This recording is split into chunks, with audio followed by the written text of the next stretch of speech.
Hello everyone, मैं पुष्पेंद्र आप सभी का वेलकम करता हूं आपके अपने प्लेटफॉर्म में। और आज हम बात करेंगे पीजीटी की। ठीक है। और पीजीटी में किस तरीके का सिलेबस आता है, किस तरीके का मतलब पेपर का पैटर्न होता है और किस सेगमेंट से क्वेश्चन ज़्यादा आते हैं, वो सारा कुछ देखने वाले हैं। और कैसे आपको टैकल करना है, क्या स्ट्रेटजी होनी चाहिए, उसके बारे में बात करेंगे। तो पीजीटी में ये देखिए, एक तो पहली बात तो pen and paper based question आता है। पेपर आता है आपका, रिटन एग्जाम होता है, एमसीक्यू क्वेश्चन आते हैं, ये ध्यान देना है। 2 आवर्स का आपका पेपर होता है और कोई निगेटिव मार्किंग नहीं होती, ये आपको ध्यान देना है। तो सारे क्वेश्चंस आपको अटेम्प्ट करने हैं। हर एक क्वेश्चन वैसे टोटल क्वेश्चन 125 होता है। हर एक क्वेश्चन जो होता है 3.4 मार्क्स का होता है। इस तरीके से टोटल जो नंबर बनते हैं 425 बनते हैं। 425 का आपका पेपर होता है। इसके बाद अगर हम बात करें, लेकिन टीजीटी की बात करें, तो वहाँ पर भी इतने क्वेश्चन थे, लेकिन हर एक क्वेश्चन 4 मार्क्स का था। क्यों? क्योंकि वहाँ पर रीज़न ये है कि इसमें आपका इंटरव्यू जो एक अलग से सेगमेंट जुड़ा हुआ है वो 50 मार्क्स का है। तो टोटल 500 का ये भी बनता है, लेकिन इसमें 50 मार्क्स का आपका इंटरव्यू रहता है। क्लियर? तो ये सारी इन्फॉर्मेशन होगी आपको। और पहले बात कर लेते हैं हम सिलेबस की। कोई भी चीज़ पढ़ने से पहले आपका मूड मेकअप होना चाहिए कि आपको किन किन चीज़ों को कैसे कैटर करना है, और आपको स्मार्ट स्टडी करनी है। ठीक है? बहुत ज़्यादा हार्ड मतलब बहुत ही तवा तोड़ मेहनत करनी है, वो ठीक है, लेकिन उसके साथ साथ आपको स्मार्ट बनना पड़ेगा। कारण क्या है कि जब आप स्मार्ट तरीके से पढ़ेंगे तो किन सेक्टर में आपको ज़्यादा काम करना है, कहाँ कम काम करना है, इन चीज़ों पर आप अच्छे से फोकस कर पाएंगे। देखिए, इसके सिलेबस को 2 सेगमेंट में हम डिवाइड करते हैं। एक आपका लैंग्वेज का पोर्शन होता है और दूसरा आपका लिटरेचर का पोर्शन होता है। टीजीटी में अगर हम बात करें तो वहाँ पर लैंग्वेज का पोर्शन ठीक ठाक आता है और लिटरेचर का पोर्शन में भी 50-50 हो जाता है वहाँ पे। लेकिन यहाँ पर ऐसा नहीं है। यहाँ पर आपको देखने को मिलेगा कि लिटरेचर का पोर्शन वास्ट है। लिटरेचर में यहाँ पर राइटर्स ज़्यादा है, ऑथर्स ज़्यादा है, तो उस वजह से यहाँ पर जो लिटरेचर का पोर्शन होता है उससे ज़्यादा क्वेश्चन बनते हैं। लैंग्वेज के पोर्शन से आपके कम क्वेश्चन बनते हैं। ये लगभग जो रेशियो रहता है वो रेशियो आपका 70 क्वेश्चन अप्रॉक्स लगभग आपको लिटरेचर से मिल सकते हैं। उसमें से बाकी रिमेनिंग क्वेश्चन 50 क्वेश्चन आपको किससे मिलेंगे? 50-55 क्वेश्चन आपको लैंग्वेज पोर्शन से मिलने वाले हैं।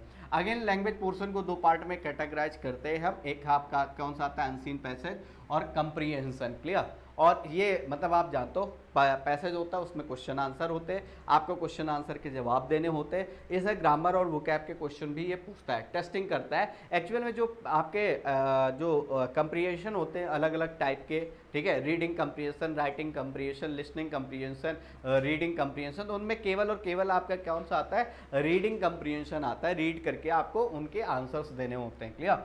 यहाँ पर अगर बात करें दूसरे सेगमेंट की तो वो यूसेज बेस्ड आपके क्वेश्चन आते हैं। क्लियर? यूसेज बेस्ड मतलब ये पार्ट्स ऑफ स्पीच की बात कर रहे हैं। टेंस से क्वेश्चन आते हैं, स्पेलिंग से क्वेश्चन आते हैं। ठीक है?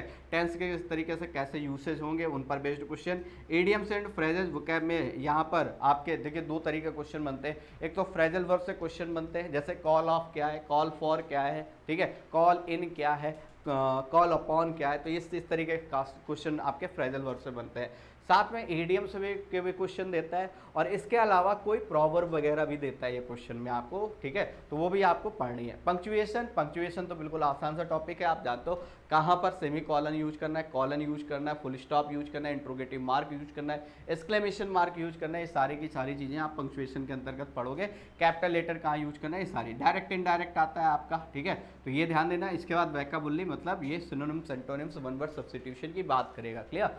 यहाँ पर अगर बात करें हम बेसिकली तो वोकैब को कैटर करने के लिए बहुत सारे बच्चे इसमें वर्ड पावर मेड इजी एक बुक आती है आपकी, वो पढ़ते हैं वर्ड वोकैब को इनहेंस करने के लिए। वर्ड पावर मेड इजी, ठीक है, वर्ड पावर मेड इजी। ठीक है? और इसके अलावा देखिएगा, आप चाहें तो इसको फॉलो कर सकते हैं, अच्छी बात है, लेकिन मैं इससे बहुत ही ज़्यादा अपग्रेडेड चीज़ें आपको कराऊंगा। इसमें बहुत ही कम वोकैब है, बहुत ही शार्ट में चीज़ें दी गई हैं। अगर मैं कहूँ तो ऐसे थोड़ा सा अगर आप आगे पढ़ेंगे, रूट सेशन को आगे उसके टैकल करेंगे तो चीज़ें और बेहतर हो सकती है आपके। क्लियर?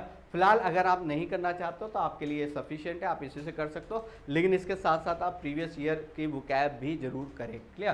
तो ये आपका पूरा सेगमेंट है। ग्रामर के सेगमेंट को जितना भी आपको पढ़ना है कॉन्सेप्चुअली पढ़ना है, रटना नहीं है रूल्स की तरीके, अदरवाइज ये आपको कहीं ना कहीं फिर दिक्कत देगा। ठीक है?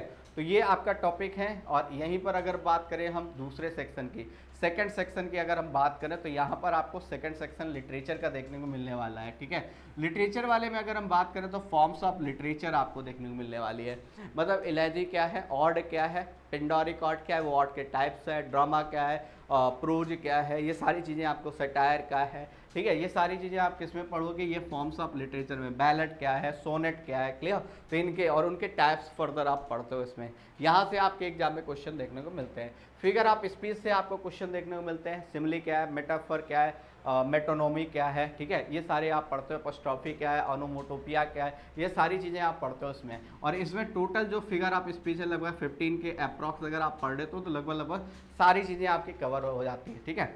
ऑथर्स एंड देयर वर्क, अगर इसकी बात करें तो मेनली आपका सेगमेंट यही आना है और ये सबसे इंपॉर्टेंट सेगमेंट है, क्योंकि यहाँ से कम 17 मोर देन 17 राइटर्स आपसे पूछे जाने हैं, उनके वर्क्स पूछे जाने हैं, ठीक है। जैसे उनमें से सबसे अगर हम बात करें सबसे बड़ी शख्सियत की तो दैट इज़ विलियम शेक्सपियर। नाम ही मतलब अपने आप में यूनिक है, और क्या इनका मतलब साहित्य है वो तो मान लिया एक अलग लेवल पे है, और इनको पढ़ने के लिए आपके पास बहुत टाइम होना चाहिए, चीज़ें इनकी बहुत एग्जॉस्टिव हैं। आप देखते हो कितने सारे सोनेट इन्होंने लिखे हैं, ठीक है। चलिए वापस बात करते हैं जॉन कीट्स की, विलियम वर्ड्सवर्थ की, चार्ल्स लैम्ब की, तो ये सारे राइटर आपको पढ़ने हैं, क्लियर। इसी तरीके से अगर मैं फर्दर बात करूँ तो यहाँ पर देखिए पीवी शैले है, चार्ल्स डिकेंस है, मैथ्यू ऑर्लैंड है, अल्फ्रेड टेनिसन है, थॉमस हार्डी है, टी.एस. इलियट्स है, कमला दास है, निसी मिजैकिल हैं, ठीक है, रॉबर्ट फ्रॉस्ट है, Walt Whitman, Ernest Hemingway, William Faulkner, Mulk Raj Anand. इनमें देखिएगा अगर आप बात करिए तो यहाँ पर अलग अलग तरीके के राइटर्स हैं। जैसे कुछ यहाँ पर अगर आप देखेंगे तो ऐसे राइटर जो अमेरिकन राइटर हैं, क्लियर, कुछ अगर बात करें तो इंडियन राइटर है, और बाकी अगर बात करिए तो मॉडर्न राइटर भी हैं। उसके अलावा ब्रिटिश राइटर यहाँ पर बहुत ज़्यादा है, रोमांटिक एज के राइटर है, क्लियर। तो इन सभी को मिला करके इन्होंने क्या किया है, ये पूरा सिलेबस आपका तैयार किया है। यहीं पर अगर जीआईसी की बात करें, ठीक है, तो उसमें क्या है, उसमें प्री डिफाइंड सिलेबस नहीं है इसका कि कितने राइटर आपके पूछे जाने हैं, क्लियर, लेकिन इसमें आपका डिफाइन है। और इसके साथ साथ मैं कह रहा हूँ जितने भी आप राइटर्स पढ़ें साथ ही साथ आप एजेस जरूर तैयार करें, क्योंकि यहाँ से क्वेश्चन आपको मिलते ही मिलते हैं। क्योंकि जो राइटर जिस एज से बिलोंग कर रहा है, मान लीजिए जो राइटर रोमांटिक एज से बिलोंग कर रहे हैं तो उसके लिए आपको रोमांटिक एज के बारे में जो उससे उनके कंटेम्पररी राइटर हैं वहाँ से भी क्वेश्चन पूछे जाने की प्रबल संभावना है, क्लियर। तो ये आपको करना है। जैसे मुल्कराज आनंद हैं, नसीम जैकिल हैं, कमला दास है, ये सभी के सभी कैसे इंडियन राइटर हैं, क्लियर। और इसी तरीके देखिए अगर बाकी वर्ड्सवर्थ की बात करेंगे, पीवी शैले की बात करेंगे, ये सब रोमांटिक एज से बिलोंग करेंगे। अमेरिकन राइटर की बात करें, वॉल्ट विटमैन है, अर्नेस्ट हेमिंगवे है, विलियम फॉकनर है, ये सारे। तो इस तरीके से आपको थॉरोली पूरा कवर करना है। पढ़ना क्या है, पहले मैं वो बात बता दूं, ये सबसे बड़ा टफ टास्क है कि हम क्या पढ़ें क्या छोड़ें, क्योंकि हर एक के बहुत ही ज़्यादा डिटेल्ड में चीज़ें हैं। तो उसके लिए सबसे इंपॉर्टेंट बात है कि आपको क्या करना है, कोई भी राइटर उठाने से पहले आपको सबसे पहले उनके जितने भी फेमस या इम्पॉर्टेंट वर्क्स हैं पहले आपको वो पता होना चाहिए। और इसके पहले आपको क्या पता होना चाहिए, इसके पहले आपको उस राइटर का हिस्टोरिकल बैकग्राउंड पता होना चाहिए, ठीक है। हिस्टोरिकल बैकग्राउंड इसका मतलब उसके बायोग्राफी की बात कर रहे हैं, जन्म कब हुई, कितनी उनकी वाइफ्स थी, क्लियर, कहाँ पर उन्होंने एजुकेशन ली, ये सारी चीज़ें आपको क्लियर होनी चाहिए। उनके टॉम्ब में कौन से किस तरीके के वर्ड्स लिखे गए, किस राइटर ने उनके बारे में कौन सी लाइंस बोली हैं, ये सारी चीज़ें आपको पहले क्रिस्टल क्लियर होनी चाहिए, क्लियर। और दूसरी बात आपको उनके फिर फेमस वर्क्स की तरफ जानना है, कौन कौन से टाइटल्स उन्होंने लिखे हैं, कितने सोनेट्स लिखे हैं, एपिक लिखे हैं, ड्रामा लिखे हैं, उनके बारे में, ठीक है। और वो किस चीज़ के लिए जाने जाते हैं, एपिक के लिए जाने जाते हैं, सोनेट के लिए जाने जाते हैं, ये आपको देखना है। फेमस वर्क पढ़ेंगे, उसके बाद जो भी फेमस वर्क हैं उनमें भी जो इंपॉर्टेंट है उनकी आप क्या करेंगे, समरी तैयार करेंगे, ठीक है।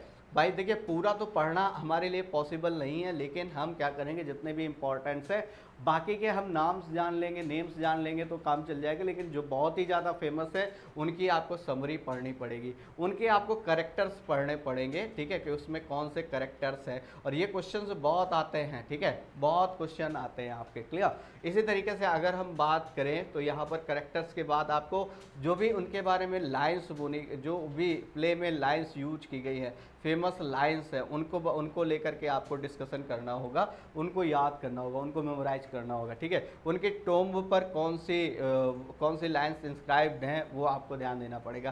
तो ये सारी चीज़ें आपको इसमें पढ़नी है। ठीक है। लेकिन ये आप खुद से करते हो तो बहुत ही ज़्यादा आपकी मेहनत बहुत ज़्यादा हो जाती है, क्योंकि पहले आप इन्फॉर्मेशन कलेक्ट करेंगे, फिर उसके बाद आप उसको समराइज करेंगे, ठीक है, फिर उसके बाद आप उसको मेमोराइज करेंगे, ठीक है। यहीं पर अगर टीचर की बात करें तो वो आपको सारी चीज़ें असेंबल करके देते हैं, और उसके बाद सिर्फ और सिर्फ आपको क्या करना है, मेमोराइज करना है। क्लियर? तो ये हम लोग करने वाले हैं पीजीटी का सिलेबस 1 बाय 1, सारी चीज़ें बहुत अच्छे से डिटेल्ड में, जहाँ से क्वेश्चन बन सकते हैं, जैसे क्वेश्चन बन सकते हैं, वो सारे हम लोग कवर अप करेंगे। तो बहुत ही जल्द आपको वीडियो मिलेगा, किसका, लिटरेचर का, ग्रामर का, ठीक है। उसमें आप देखिएगा, उसमें वैल्यूएबल अपना फीडबैक दीजिएगा, ठीक है। और कोई आपको समस्या आती है तो उससे रिलेटेड आप कमेंट कर सकते हैं, पूछ सकते हैं। फिलहाल हम मिलते हैं नेक्स्ट सेशन में, ठीक है। आज के क्लास के लिए इतना ही। Thank you class.